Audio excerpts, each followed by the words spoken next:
What's going on, guys? Welcome back. We're done with the build.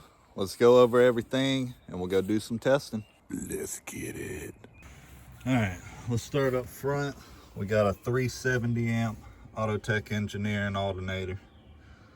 Got 2 runs of power coming off, going to the fuse box. Got another dual bracket there from the fuse box. Goes to some fuses. And then it runs down along the frame. I've got either 2 or 3 diodes in line. I forgot which one, either 2 or 3, but it's charging at 15.5. So 15.5 coming out the alt. Wires run down, up along the frame, go up over the axle. Same there.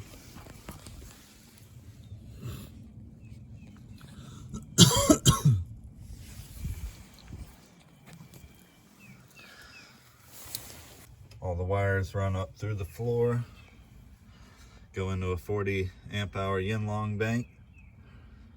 2 powers in, then 2 powers to the amp. Another smaller power wire to the 5 channel. Got 2 runs of ground going down to the frame from the battery bank, and then 2 grounds from the amp to the bank. That one's on its own ground. Sound deadened the trunk. Just used some cheap Amazon. See how that worked. Did a bunch of the trunk with that. Ended up looking kind of cool. I redid the box. If I remember right, the box was like right at 7 cubes net after displacement and everything, and tuned to 30 hertz. I did it with a stone finish, and then did my splatter paint job. That's kind of like my signature go-to box build. There's the stone finish with the splatter. I think 96 square inches of port area, either 96 or 98 square inches. 2 VXF 15s. Taramps Smart Base 5K. That's gonna be an 8K coming pretty soon.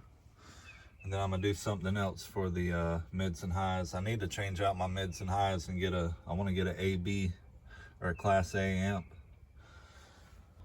Get the 8K on the subs.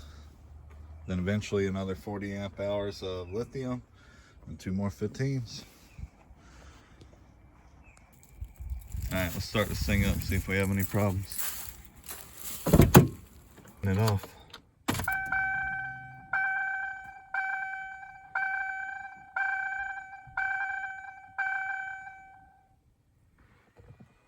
Yeah, voltmeter's on.